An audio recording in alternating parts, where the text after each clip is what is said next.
обетование дано народу Божьему, какое откровение откроется для тех, кто на земле остались верны Господу нашему Иисусу Христу, которые не были побеждены злобой, разделениями, ненавистью, лихаимством, хищничеством. Кто эти люди, которые в итоге предстали перед Богом? Это воскресшие из мертвых святые, которые уже никогда не умрут. И это откровение Иоанн видел, ему Бог показал это откровение. А где Иоанн был? Он был в роскошном дворце, красивой одеждой, на которых золотые кресты, или это был подвижник Божий, муж Божий. Нет, он был в ссылке, он был в каменоломнях, он был в концлагере того времени. И вот этой скорби, нищете, ужасном состоянии Бог открывает Иоанну величайшее откровение свое, что будет в последнее время.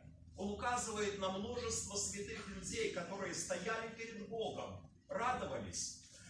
И ангел отвечает, когда Иоанн спрашивает, кто эти люди, ангел отвечает очень ключевую одну фразу, очень важную.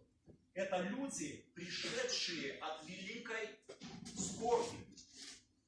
То есть в Царстве Бога будут находиться в первую очередь люди, пришедшие от великой скорби. Какая это скорбь будет? Будет это политическая скорбь, религиозная скорбь, социальная, бедность, нищета, гонения, тюрьмы, может быть.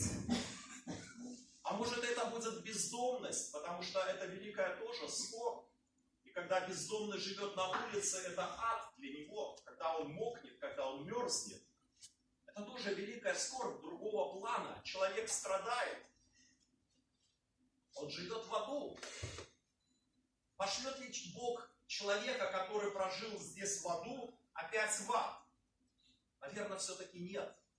Потому что, опять-таки, притча о богаче и Лазаре говорит о том, что Лазарь попал в рай только потому, что он страдал. Только потому, что он был бедным, нищим. А богач попал в преисподнюю только потому, что он был богатый. Он был знатный, он был уважаемый человек, наверняка он был религиозный, он ходил в церковь своего времени, в синагогу, но он попал в преисподнюю, потому что он получил слишком много. Поэтому есть еще один духовный закон, который работает в царстве нашего Бога. Те, которые жили в скорби, но что им еще немножко не хватает, здесь еще есть добавление. Они жили в скорбях, но они сделали небольшое еще маленькое дело. Они омыли одежды свои и убелили их кровью Агнца, кровью Господа нашего Иисуса Христа. Поэтому бедному человеку, нищему, обездоленному, необходимо сделать еще один маленький шаг. Это шаг к Богу. Убелить свои одежды белоснежной, чтобы они были чистые, непорочные. Чем? Своим хождением перед Богом правильным. Мы все можем правильно ходить, поступать перед Богом. Нет, не все. Мы все согрешаем, мы все падаем. Мы все иногда делаем то, что ненавидим. И очень каемся и сожалеем о наших грехах. Не об этом идет речь. Речь идет о благодати, как незаслуженном даре прощения грехов. И этим даром мы должны убелить свои одежды. Именно этот дар делает нас достойными пребывать на пире Господина нашего, Господа Иисуса Христа. Это наше покаяние. Это наше принятие голгофской жертвы Иисуса Христа. Когда мы говорим: Господь, я принимаю Твою жертву, Твою пролитую кровь. Я ценю ее, Господь. И я прошу у Тебя просто прощения за мою неправильную жизнь, за все, что я сделал неправильного. И я обещаю бороться с грехом. Я обещаю больше не поступать так, как я раньше поступал. Сильно мы выполнить эти обещания? Иногда нет. Иногда нет. И пьяница, пообещавший не пить, иногда идет и напивается, и приходит пьяный. И потом бьет себя в грудь и говорит: я не знаю, как так получилось, да? И Саша наш иногда афганец, да, когда приходит пьяный, он здесь бузит, мы его выставляем. Но когда он трезвый приходит, он как овца. Он говорит: Саша, я не знаю, как получилось. Его хоть как лекарство прикладывай к сердцу, когда он трезвый. Но когда он пьяный, ты ничего с ним не сделаешь. Просто берешь и выводишь его из зала, чтобы он не нарушал покой нас всех.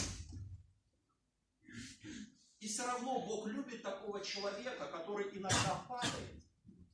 Иногда падает. Поймите, что человек, который начал идти за Богом, он не грешит уже. Он иногда падает, он иногда согрешает, но он борется с грехом. И если из 10 духовных битв, потому что мы все имеем духовные битвы, дьявол иногда нас влечет на какие-то грехи, на те же самые пьянки. И может этот Саша проходил 10 раз раньше в своей жизни, и 10 раз, друзья: Саша, идем выпьем. И он 10 раз пошел и выпил, и напился. Но теперь он 7 раз прошел и выдержал. 7 раз выдержал, внутри проиграл. Да? Сколько у него было побед? 7 побед было. Есть изменения? Есть. Человек поменялся. Да, у него 3 проигрыша, но у него 7 побед. И Бог это видит, и Бог это ценит. И Бог понимает, что мы делаем шаги на пути исправления. Джойс Майер, очень известная американская проповедница, говорила: всегда, когда я делаю несовершенство в своей жизни, и меня это очень огорчает и удручает, и я иногда плачу перед Богом об этом, но я знаю, что я уже не в этой пункте, я не грешница. Вот путь грешника, а вот путь праведника. И я на пути, я где-то посередине. Я уже не в начале пути, но я подхожу к совершенству. Когда же мы будем совершенными? Придет время, и мы подступим вплотную к этому совершенству. И вот этот отрезок, который нам не хватает до полного совершенства, заполняет кровь Христа. Понимаете, вот те 3 поражения, которые он имел, 7 побед, а 3 поражения, заполняет кровь Христа, Его благодать, Его прощение. Поэтому боритесь с грехом. Но если вы когда-то упали и сделали то, что не хотели делать, попросите у Бога прощения во имя Сына Его, Иисуса Христа. Господь сказал: все, что вы не попросите у Отца Небесного во имя Мое, вы получите. Поэтому просите радости, просите силы у Бога, просите прощения грехов за ваши прежние неправильные поступки. И Бог даст вам радость, Он даст вам силу. Я вам говорил, что у вас поднимутся ваши ноги, они придут в движение. Что, как Павел говорит, у вас за спиной вырастут крылья духовные, и вы полетите в духовном мире.